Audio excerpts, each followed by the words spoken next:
2014 की वो तपती मई, जब देश की रग में उबल रहा था जोश और हवाओं में गूंज रही थी एक प्रतिज्ञा।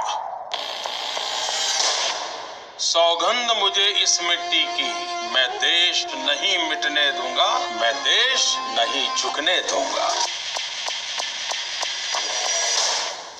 बहुत बड़ी सौगंध है ये, और इसे निभाने के लिए दिन रात 24 घंटे भी काम करना कम था।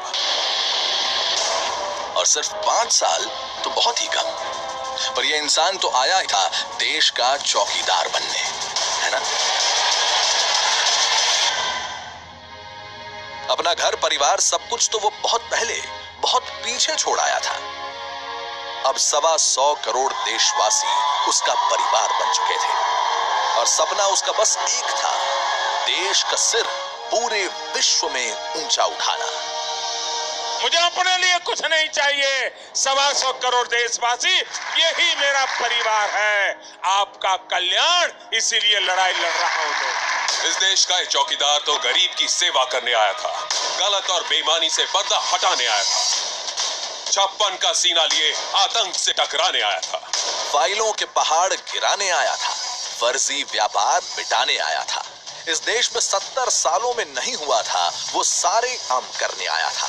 नाम तो सुना ही होगा, मैं नरेंद्र दामोदर दास मोदी। पर सुनिए, भले ही वो एक ऐतिहासिक बहुमत लेकर आए थे, पर विरासत में उन्हें क्या मिला था? एक भ्रष्ट सिस्टम जिसमें था ऊपर से लेकर नीचे तक ढेर सारा करप्शन, जिसकी वजह से न लोगों को उनके हक के पैसे मिलते थे, न गरीबी देश से जाने का नाम ले रही थी। अभी उन्होंने देश के सामने एक बात स्पष्ट कर दी, न खाता हूं न खाने दूंगा। और इसी के साथ प्रारंभ हुई भारत में ईमानदार और देशभक्त की सरकार, मोदी सरकार, जिसने हर कदम पर भारतवासियों को साबित करके दिखाया कि नामुमकिन कुछ भी नहीं है, और नामुमकिन को मुमकिन करने, हर दर्द को खुशी में बदलने मोदी तुम्हारे साथ खड़ा है। खुशियों से झोली बंद की राहें जो खोली, बोल रहे सब एक ही बोली, नामुमकिन अब मुमकिन है। अरे मान चुका है देश सारा, जन जन का है एक ही नारा।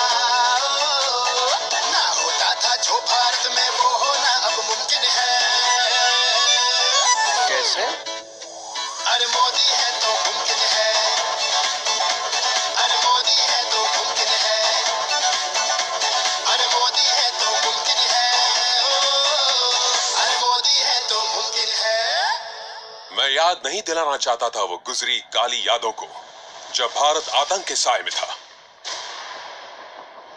Ahmedabad serial blast, 26/11 Mumbai blast, Varanasi, Delhi, Pune, Hyderabad blast. पर आज ये जानना जरूरी है, क्योंकि हमें जानना है फर्क नेता नेता का और नियत नियत का। क्या हाथ पैर बांध करके आतंक का मुकाबला हो सकता है क्या? सेना के जवानों के बेड़ियां पहन करके हम कहोगे मारो, ये चल सकता है क्या? क्या ऐसे देश की सुरक्षा होती है क्या? क्या देश के दुश्मन के साथ ऐसी नरमी बरत दिखनी चाहिए क्या? साथियों, यही वजह थी कि मुंबई हमले के बाद भी देश में लगातार आतंकी हमले होते रहे। खून खौल रहा था हमारा इतना बड़ा देश, इतनी बड़ी फौज, क्या हम इन चंद आतंकवादियों को कुचल देने के काबिल नहीं है? सरकार तो तब पाकिस्तान को लव लेटर लिखने में मस्त थी और जनता त्रस्त थी। तभी हमारे मन की बात कह दी मोदी जी ने। पाकिस्तान को उसी की भाषा में जवाब देना चाहिए।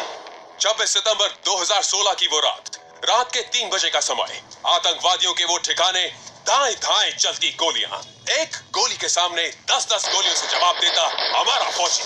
कुछ ही घंटों का खेल और इंडियन आर्मी ने बिना कोई नुकसान आतंकवाद का एक बड़ा सफाई अभियान समाप्त किया।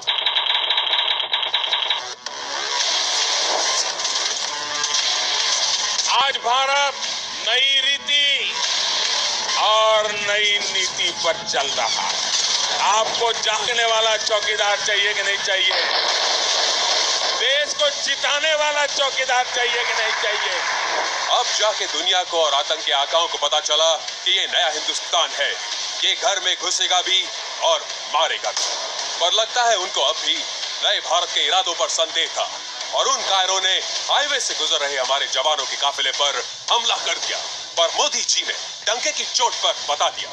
मैं आतंकी संगठनों को और उनके सरपरस्तों को कहना चाहता हूं कि वे बहुत बड़ी गलती कर चुके हैं। बहुत बड़ी कीमत उनको चुकानी पड़ेगी। इसका करारा जवाब जैश ए मोहम्मद को केवल 12 दिनों के भीतर मिल गया। हमारे सुरक्षा बलों को पूर्ण स्वतंत्रता दे दी गई है। हमें अपने सैनिकों के शौर्य पर, उनकी बहादुरी पर पूरा भरोसा है। ऑपरेशन सर्जिकल स्ट्राइक 2 21 मिनट तक बमबारी, 300 आतंकवादी ढेर। These airstrikes were specifically targeted at training camps of the militant group Jaish e Mohammed. बदले जोश जवान मेरे, बदले लोड विमान तेरे, मार गिरा के दुश्मन को, जीत के घर आ शेर मेरे, मार गिरा के दुश्मन को, जीत के घर आ शेर मेरे। चल दे आतंक तू, फहरा दे तिरंगा तू, साथ में पूरा देश खड़ा है, बोल दे जाके हल्ला तू। अरे दुनिया लोहा मान रही है, मोदी है तो मुमकिन है।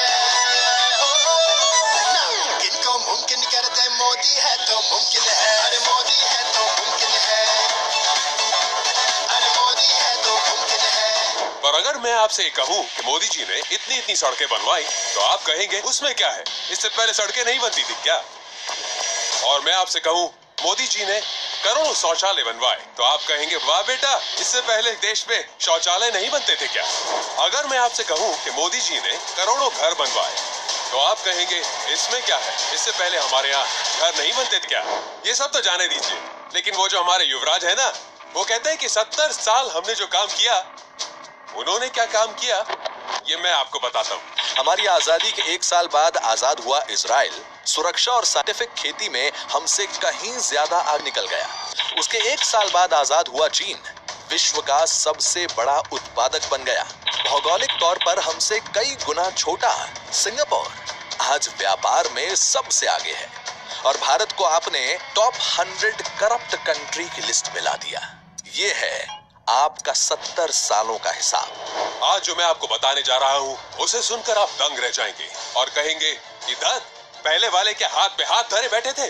भाई साहब, सिस्टम वही है, सिस्टम चलाने वाले वही हैं, अप्रूवल मंजूरियां देने वाले भी वही हैं, फाइल साइन करने वाले वही हैं, पर जो काम हो रहा है ना, उसकी स्पीड देखिए। पहले एक दिन में 12 किलोमीटर हाईवे बनते थे, आज एक दिन में 27 किलोमीटर बनते हैं। पहले एक दिन में 69 किलोमीटर ग्रामीण सड़कें बनती थी, आज 134 किलोमीटर बनती हैं। पिछले सरकार ने अपने आखिरी 4 साल में 25 लाख घर बनाए थे। मोदी सरकार ने 5 वर्ष में 1.5 करोड़ घर बनाए हैं। देश के सभी गांवों तक बिजली पहुंची है। आजादी से लेकर अब तक स्वच्छता का दायरा 34% था, अच्छी बात है, पर उसके मुकाबले पिछले 5 साल में 98% पहुंचा है। पहली made in India fast train Vande Bharat express Delhi और वाराणसी के बीच शुरू हुई है। देश का पहला जल मार्ग शुरू हुआ। देश का पहला वॉर मेमोरियल बना। विश्व की सबसे ऊंची प्रतिमा का निर्माण हुआ। एशिया का सबसे बड़ा rail road bridge Bogibeel bridge बनकर तैयार हुआ। विश्व का सबसे बड़ा मोबाइल मैन्युफैक्चरिंग यूनिट हमारे देश में शुरू हुआ। बाबा साहेब आम्बेडकर पंच तीर्थ शुरू हुए। किसानों को 1.5 गुना समर्थन मूल्य मिला। 1.5 करोड़ बेटियों के सुकन्या समृद्धि खाते खुले। पिछले 5 साल की अवधि हमने सबसे तेज महंगाई दर को घटाया है। आज देश में सबसे तेज गति से सड़कों का निर्माण हो रहा है। आज सबसे तेज गति से रेलवे का विकास कार्य हो रहा है। आज हम सबसे तेज गति से गरीबों के लिए मकान बना रहे हैं। आज देश में सबसे तेज गति से मोबाइल मैन्युफैक्चरिंग यूनिट लगाने का कार्य हुआ है। मैं आपको और एक मजेदार बात बताता हूँ। मोदी जी से पहले देश में 3 करोड़ 80 लाख लोग टैक्स भरते थे और अब 6 करोड़ 80 लाख लोग टैक्स भरते हैं। तो जाहिर सी बात है कि सरकार की आय तो बड़ी है, साथ ही साथ भ्रष्टाचार की खिड़कियां भी बंद होने लगी। जब से मोदी जी ने डिजिटल इंडिया अभियान शुरू किया,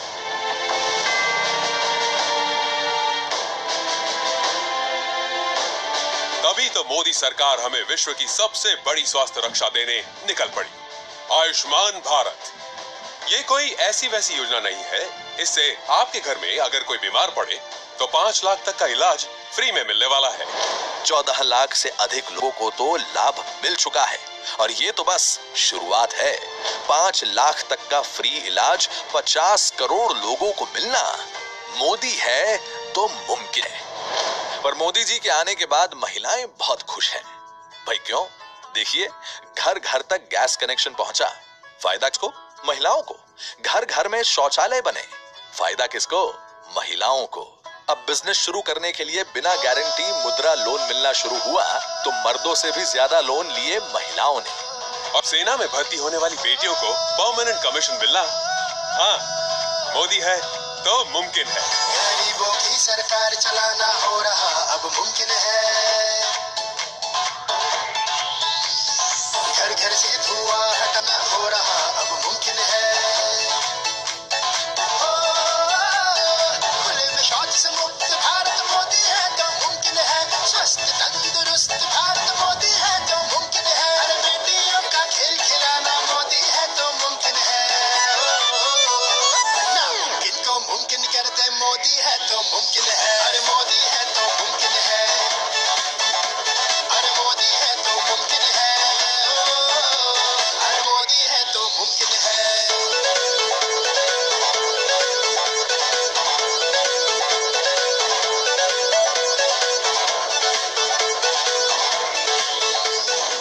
अब एक गरीब माँ का बेटा जब देश की कमान संभालेगा तो जाहिर सी बात है ना, वो सबके बारे में सोचेगा, सबको साथ लेकर चलेगा, सबका विकास करेगा।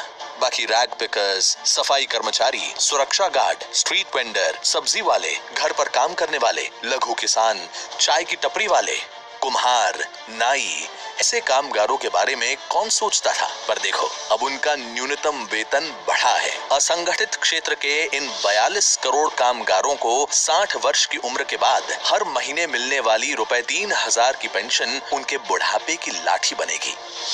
पहले किसानों की आय दोगुनी करने का सपना किसी ने देखा था?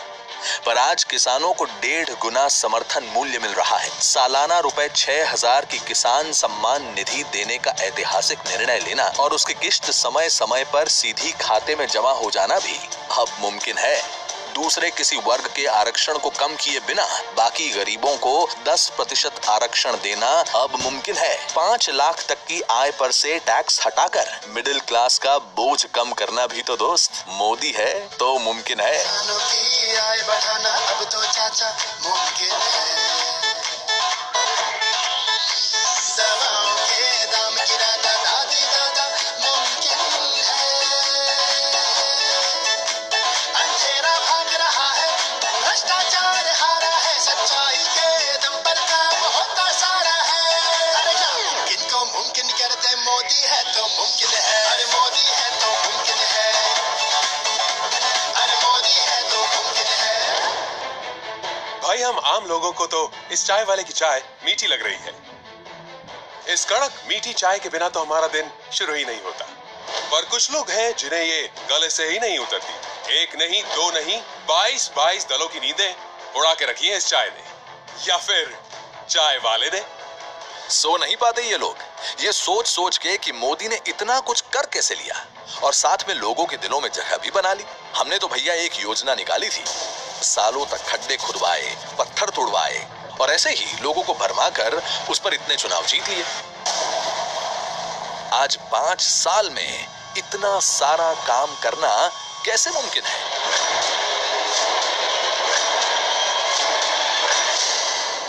पर भाई साहब, ये मोदी है और मोदी है तो मुमकिन है, और वो भी बिना रिश्वत के, बिना घोटाले के। पर एक बात गलत है कि मोदी डराता बहुत है। कौन है ये लोग जो मोदी से डरे हुए हैं? जब दुश्मन में भारत के पराक्रम का डर हो तो ये डर अच्छा है। अब आतंक के आकाओं में सैनिकों के शौर्य का डर हो तो ये डर अच्छा है। जब भगोड़ों में भी कानून और अपनी संपत्ति जब्त होने का डर हो तो ये डर अच्छा है। जब मामा के बोलने से बड़े बड़े परिवार बौखला जाए तो ये डर भी अच्छा है। जब भ्रष्ट नेताओं को जेल जाने का डर सताए तो ये डर अच्छा है। एक बात तो है कि अगर सारथी सही हो तो हर युद्ध जीता जा सकता है, हर चक्रव्यूह को भेदा जा सकता है। और मोदी जी के लिए उनके पूरे दल ने देश के ऊपर उठ के काम किया है। सबका साथ और सबका विकास की दिशा में देश को आगे बढ़ा रहा है। 50 करोड़ गरीबों के जीवन में परिवर्तन लाने का भारतीय जनता पार्टी की मोदी सरकार ने काम किया। गैस, घर, बिजली, शौचालय, बैंक अकाउंट और आयुष्मान भारत माध्यम से इनके स्वास्थ्य की चिंता कर कर उसको पहली बार हम आजाद देश का मैं नागरिक हूं इसकी अनुभूति हुई। ऐसा कहते हैं कि राजनीति में बड़ा पद मिल जाए तो उनकी कई पीढ़ियां संवर जाती हैं, पर मोदी जी ना अलग मिट्टी के बने हैं। उनकी 90 साल की मां आज भी ऑटो से ट्रैवल करती है, आज भी सरकारी अस्पताल में इलाज करवाती है, न कि लंदन अमेरिका में। उनके भाई भतीजे सब साधारण मध्यम वर्गीय जीवन जीते हैं, न कि करोड़ों अरबों की जमीन के मालिक हैं। उनके लिए उनका परिवार तो बस हम हैं। फक्र होता है ऐसे चौकीदार पर हमें, जो ना थकता है, ना रुकता है, ना छुट्टी लेता है। वो जहाँ जहाँ जाता है खुशियों के कमल खिलाता जाता है। घर घर में कमल खिलाना मोदी है तो मुमकिन है। दुनिया में सम्मान बढ़ाना मोदी है तो मुमकिन है। हिंदुस्तान बनाना सुन लो अब मुमकिन है। आगे ही आगे जाना मोदी है तो मुमकिन है। नामुमकिन अब मुमकिन है। मोदी है तो मुमकिन है। नामुमकिन अब मुमकिन है। मोदी है तो मुमकिन है। फिर एक बार